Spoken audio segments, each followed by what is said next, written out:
이재명 대통령이 오늘 취임 후 첫 유엔 총회 참석을 위해 미국 뉴욕으로 떠납니다. 기조 연설에 이어 역대 대통령 가운데 처음으로 유엔 안보리 회의도 주재할 예정인데요. 외신과의 인터뷰에선 안전장치 없이 미국의 관세 협상 요구를 수용하긴 어렵다는 뜻을 밝혔습니다. 취재 기자 연결해서 자세히 알아봅니다. 홍민기 기자. 네, 용산 대통령실입니다. 네, 이 대통령이 오늘 미국으로 출국하는데 자세한 일정 전해주시죠. 네, 이재명 대통령은 현지 시각으로 오는 23일부터 뉴욕에서 열리는 유엔 총회에 참석하기 위해 오늘 방미길에 오릅니다. 먼저 현지 시각 22일 세계 최대 자산 운용사인 블랙록의 레리 핑크 회장을 만나 인공지능과 에너지 전환 협력 방안 등을 논의할 예정인데요. 이튿날인 23일 우리 시각으로는 모레 새벽쯤에 유엔 총회 기조 연설을 통해 한반도 정책 등 우리 정부의 외교 비전을 제시할 계획입니다. 24일엔 역대 한국 대통령으로서는 처음으로 유엔 안전보장이사회 공개 토의를 주재하게 되는데요. 이 모두의 인공지능이라는 기조 아래 국제사회의 평화와 번영을 위한 공동 대응을 강조할 방침입니다.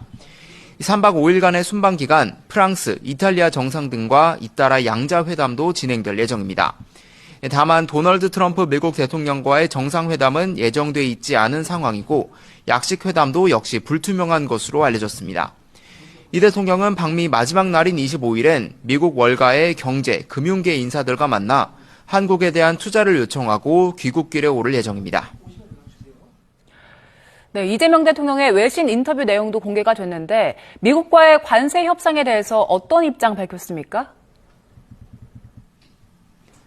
네, 이 대통령이 지난 19일 영국 BBC, 로이터 통신과 인터뷰한 내용이 오늘 공개됐습니다.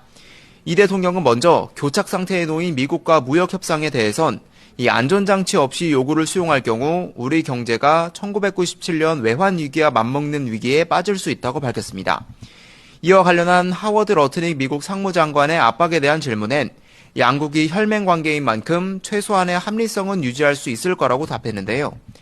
조지아주 구금 사태에 대해서 국민이 분노했지만 이번 단속이 한미동맹을 훼손하지는 않을 거라며 트럼프 대통령이 한국 근로자 체류 허용을 제한한 점을 긍정적으로 평가했습니다. 북한 비핵화 해법에 대한 질문엔 트럼프 대통령과 김정은 위원장이 핵무기 제거 대신 당분간 핵무기 생산을 동결할 것을 합의한다면 이를 수용할 수 있다고 말했습니다. 북한이 장기적인 비핵화 목표를 포기하지 않는 한 핵과 미사일 개발을 멈추는 것에 분명한 이점이 있다고도 강조했는데요.